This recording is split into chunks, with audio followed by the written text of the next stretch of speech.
Hey there, drone fans. Rick here again from Drone Valley. Today's clip is the second in the series I'm calling New Flyer Questions, and today I'm going to focus on the dangers of flying your quad, because I get so many questions from new pilots that are really worried about their quads flying fine most days, but then out of the blue without warning, one day the quad loses its mind, it starts heading for the far end of the field, and they won't have control to bring it back. Now, I'm here to tell you that flyaways like that are extremely rare. They're almost non-existent. And I'm not saying that technology can't get sketchy and things don't get scary when you're up in the air, but every time, and I mean every time, I've talked to pilots about a flyaway they've had, and I look at the logs and I ask them questions about what they were doing before the flyaway occurred, what they did on the ground before they took off, the area they were flying, have you ever flown there before, what was the wind like that day? Invariably, when I analyze all that, it's always pilot error. It's something the pilot did or didn't do that put that quad in harm's way and the flyaway occurred. So what I'm going to try and do in this clip is, number one, minimize your worry about flyaways. We tend as humans to always worry about the worst things that can happen, even though the percentage of those things actually happening are small. We spend a lot of our waking hours worrying about that danger. Now, I'm not saying there aren't dangers when you're flying, but if you're a pilot that's got some responsibility, and I'm sure all of you are, you have to remember that you as a pilot in charge are really responsible for the craft from the moment of liftoff to the moment of touchdown. So there is no excuse to say, the quad lost its mind and it flew into the side of the building. You're responsible for that as a pilot, and you have a lot of control over how the quad behaves when it's up in the air. And the analogy I like to think about is I have a brand new puppy I just brought home, and I'm walking him around the block, and I've got him on a leash, or her on a leash, and I decide, you know what, that's kind of a cool field. Let me let him off the leash and let him go run in the field. I have no idea what that puppy's going to do. It could head for the far end of the field and I'm spending 3 days trying to find him, or he might heel and stay near me and walk with me through that field. So until you know your quad better, it's really important that you follow some of the steps I'm going to give you next to make sure you're doing everything right before you take off and when you're up in the air. Now, there are two places where you have a tremendous amount of control over what your quad does. The first one is on the ground before you take off, and the second one is up in the air once you're flying. And I'll separate those into two different sections where I'll talk about each of those individually, but I'll start with the prep on the ground, because that pre-flight checklist that you should be putting together of the things you need to do before you put the quad up in the air is really super important to make sure that the quad is airworthy before it ever takes off from your landing mat. The first thing I'll recommend is there are two systems inside the quad that really control its flight, its safety in flight. And there are 2 points of failure inside the quad. They're single points of failure. The first one has to do with the propellers. Now, the propellers seem like really durable things, but before you fly, I recommend this every time, usually before and after I fly, I'll run my fingers along the edge of the propellers on both sides and across the top and the bottom to make sure there are no nicks in the propellers. If there's a nick in the propeller, change the propeller. And if you've got a Mavic Mini like this, you're going to change them in pairs, but change the propeller. Don't fly with a nicked propeller. The other thing that you may not notice is a lot of times when you're flying, there's bugs and debris up in the air, and they're going to get on that propeller. You're going to be slicing through bugs when you're up there, and you're going to get bug juice all over the propellers, and it can definitely affect the aerodynamics of the quad. You might be thinking, well, what's a little piece of debris going to cause a problem for me on the propeller? You got to remember that the motor control units inside here, the ESCs, want these propellers to spin at a specific speed, and if one propeller can't keep up, it's going to try and make adjustments, and that could cause a flyaway over time. So what I like to do is carry one of the alcohol wipes with me in my bag, and I'll wipe the propellers down before I put it up in the air. I make sure they're fully seated, screws are tight, and everything's good to go. So my propellers are set. The second challenge with these is the battery, especially in something like this where the battery pops out. You want to make sure that the battery's fully seated. You want to make sure it's charged. You also want to do a physical inspection of your batteries before you put it in the quad to make sure there's no bulging on the sides. There's no obvious swelling of the battery itself. You want to make sure the contacts are clean. Those contacts are clean. I keep a toothbrush with me, not one I use at home, but a spare toothbrush to clean these contacts on a regular basis to make sure they're clean. I also use battery guards on my batteries to make sure that when they're in my bag, I'm not picking up fuzz and other debris. Once you put it in the quad, make sure it's fully seated and test it. Make sure you don't pull it out, because batteries can fail by not making a connection or be compromised because of the swelling, but they can also have dirty contacts. And what happens with the dirty contacts is you're not delivering as much current as necessary to keep the quad in flight. So the voltage is there, but because those contacts are dirty, they're not conducting as much electricity as they could because they're tarnished, and you don't get all the current you need for that drone to fly. And those internal systems around GPS and IMU and compass and all the rest of it can be a little bit squirrely at that point. So you want to make sure the battery's clean, it's inserted, it's fully charged, and you're ready to go. In addition to that, before you take off, you want to also make sure if there are any calibrations needed. Now, I'm not a big fan of calibrating my compass every time I fly, but if I'm traveling from point A to point B, and typically if I'm more than 100 miles away, I'll do a compass calibration, because the compass is based on sort of the magnetics of the Earth. And if you move that far away, the calibration you did at home may not be the same at the location you're flying. So it takes 30 seconds to do a compass calibration. Don't always wait for the drone to tell you to calibrate your compass. Do that if you're traveling more than 100 miles away. Certainly if you're traveling well over that distance, you want to do a compass calibration. The last thing I'll tell you is if you power up your drone, as excited as you are to fly, if you power up your drone and there are any warnings that come up, correct those warnings before you take off. Don't fly with red warnings popping up, high wind warnings or other warnings about the technology. And again, I know all of us are really anxious to get that perfect shot of the beach or the perfect shot of that sunset, but you're going to fly it compromised if there are any warnings inside the unit. The last thing I'll say about on the ground, two things, is if you're going to do a firmware update, don't do the firmware update and then go fly. Do the firmware update at home, take it out in the backyard, and this is something I recommend for all new pilots.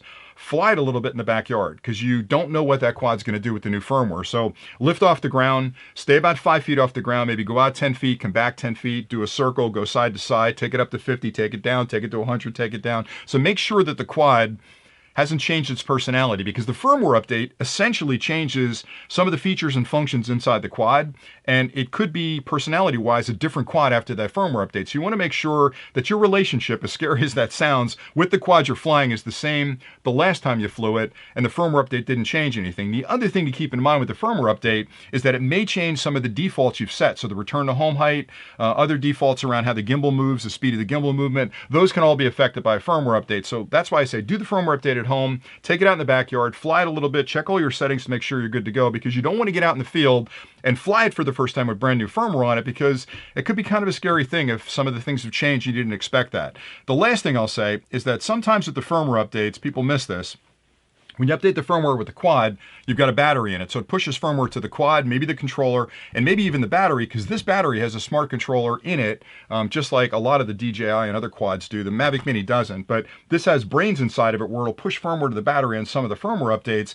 And if you haven't cycled the other batteries through the quad, the only battery that's up to date is the one that's in the quad. So if you go out there to fly and you pop the second battery, and you might get a warning on the screen saying, hey, you need to do an update, and that can be unsettling when you're in the field. All right, the last thing you want to check when you're on the ground, you can do all this in about 2 minutes, is you want to check the location you're going to fly, because there's no sense driving to that beautiful lake or the woods that you want to fly over, the river, whatever it is, and you find out you're in a no-fly zone, or there's some kind of TFR issue that day where you can't put the quad up. So there are a couple applications I use. The one I like at home is UAV Forecast, because I can go on their website, I can punch in the zip code or the actual address of where I'm going to fly. It'll bring up a map, and I'm showing you an image of it now. It'll bring up a map and show you exactly where the NFZs are and the TFRs are in that area. But more importantly, it tells you the wind conditions, and it tells you the number of satellites that you're likely to find at that location at that particular hour of the day. That is super important information, because the GPS control of these is really the only thing that keeps it in position in 3D space, and more importantly, can return it home to where it took off if you have a problem. So use that UAV Forecast before you leave if you're flying to 4 or 5 different locations. That gives you a nice list of all the times throughout the day and what the wind looks like and what the satellite positioning is, so you know exactly if you're going to be in good shape to fly. And it kind of is cool because it gives you a green and a red fly, no fly situation. The other one I use when I get on site is an application called Before You Fly, which is great because that's sort of localized. It's extremely localized to where you're standing. And if you fire up that application, even though you've done your homework, it'll bring up anything in the area that may be a problem for you. So those two applications are really important. All right, so let's talk about up in the air, because this is where it gets a little sketchy. So you've qualified your quad, you've done your pre-flight checklist, you feel confident as a pilot that you can put the quad up and you're going to be safe in the air. You can still get in trouble up in the air. Now, one of the biggest concerns you've got is wind. And maybe not so much with bigger quads, but definitely with smaller quads like the Mavic Mini. And people don't realize a lot of times that the wind at the ground is way different than the wind up at 400 feet. My rule of thumb is whatever wind I'm feeling at the ground, I'm going to double it at 400 feet. And I'm going to about half it 1.5 times at about 100 feet. So I'm always cautious that if I'm feeling a stiff breeze down at the ground, I'm going to expect it to be much windier up top, because so many times pilots, I'm laughing because I've done it myself, because I get so confident in these drones. I've taken the Mavic Mini, I've been flying around my house, flying just fine. I take it up. I go, hey, I wonder what it'll look like from 400 feet. I put it up 400 feet. The wind catches it. The propellers can't overcome that, and the thing starts taking off in the direction of the wind. These smaller quads are slaves to the wind. Now, to correct for that, obviously, if you get up there and you get in trouble, come back down. The first thing you need to do whenever you have some kind of situation you didn't expect in the air is take a breath. And I know that's hard because panic sets in. You're thinking, $400 is flying away towards that river. Calm down a second, take a breath, but practice this stuff. Take a breath. drop the quad down to 50 feet. Now make sure there's nothing below you before you do that, but if you're flying in an open area, bring it down. If you're at 400 feet, bring it down to 300 feet, see if that drifting stops. If the drifting stops, you're in pretty good shape. Maybe bring it home, have a cup of coffee before you put it back up, but then you know there's an extremely windy condition up there. So wind is your first thing, but again, the UAV forecast will tell you what the wind looks like before you get to the location, and it'll tell you the different hours of the day that's going to predict that wind. All right, the second thing is, and people debate this all the time, but my hard and fast rule is if I go to a location and I do a 360-degree scan, if I can see any kind of tower, I'm not flying. If I can see it, drone's not going up. And I know people are going to say, well, Rick, those cell towers are different frequencies. There's no issue there whatsoever. That is true if you're going to be scientific about it. But the point is, those cell towers, in most cases, have multiple antennas on it. It's impossible to tell, is it a cell tower? Is it a rebroadcast tower for something else? Is there a specialty satellite cell on there? You can't tell what frequencies they're broadcasting on. But even if you knew the frequencies, you have to think of this as sort of just a large transmission pod that's throwing out electromagnetic radiation in all directions. And you're talking to your quad over a signal over Wi-Fi that's fairly weak compared to what that tower's doing. You can get into a whole lot of trouble when you're flying around towers if you're not careful. And even the towers that are doing cell retransmissions and buffering between the towers still use Wi-Fi frequencies for the people standing on the ground that have to tune those towers. So my rule of thumb is I don't put the quad up, and that's a safe one to stick with.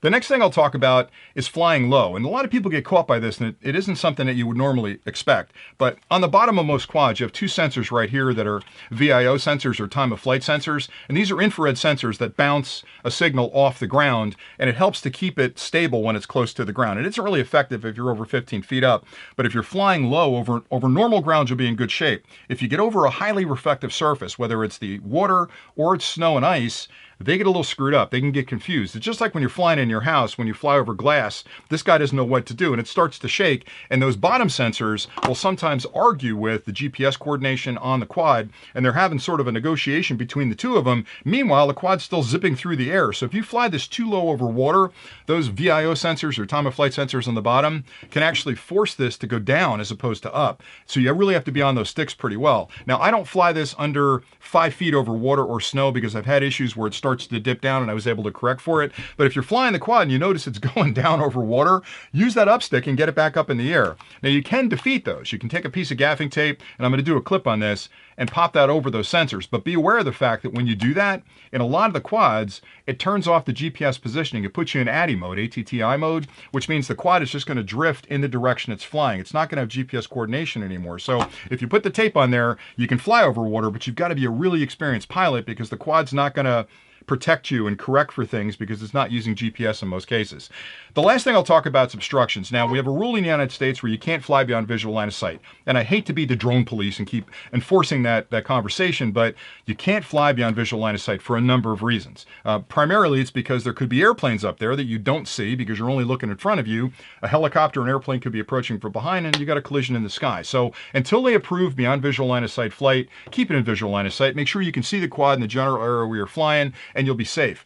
The other reason that's important is because if you're flying in a forest and you dip down behind an obstruction, those obstructions can block a Wi-Fi signal. Now, most people don't realize that trees are actually worse in most cases than buildings. And I know it sounds strange because you're thinking, well, a building has got some construction materials and steel and everything inside. Yeah, buildings are bad, but trees can be really bad as well because of the water content. There's a ton of water in most trees out there, and signals have a really hard time penetrating water. So if you're flying in a forest and you dip down behind a stand of trees, you may break the signal between you and your quad. Now, good news is most of these quads have returned to home. So if the signal gets broken for a period of time, it'll elevate to whatever height you've set. Again, check that height. It'll find its way back home and it'll land. But just be aware of that when you're flying around trees, because if a lot of people say, well, how come I can fly in a forest and it loses connection almost immediately 50 feet out? It's because of the water content in those trees.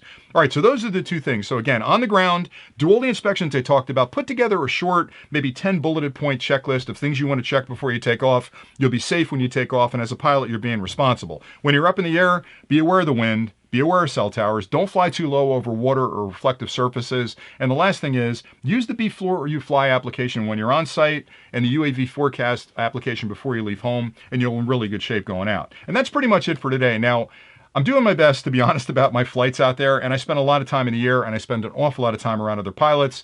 And over coffee and beers, we like to shoot the breeze about what we're doing, what we're flying. So all of these conversations I'm having with you on this channel are around the experiences I've had out in the field. Now, I know there are going to be people out there that are not going to be willing to admit the fact that their flyaway was based on technology or based on their experience in the air, but I'm trying to give you the best advice I can. The flyaways, again, are extremely rare. So as a new pilot, don't fear the flyaway. Get out there and fly, but know your quad, develop a relationship with your quad so you understand exactly how it's going to behave under certain conditions, and you won't have anything to worry about. This is a fantastic hobby. And the last thing I want you to worry about is getting struck by lightning in an open field on a bright sunny day, because that's about the same chance you've got of having a flyaway that you can't correct for if you keep your wits about you. So that's pretty much it for today. Thanks an awful lot. If you have any questions about anything I've covered, drop those in the comments below. I love doing these kind of clips, and I hope you guys find them helpful. If you haven't subscribed to the channel, I say this every time, hit that subscribe button down there. I've got a lot more content coming. I've got more sections of this series that I'll be posting as well. I just love talking about tech, so you see a lot of cool stuff on this channel with reviews and other high technology gear. So thanks an awful lot for watching, and until next time, happy flying!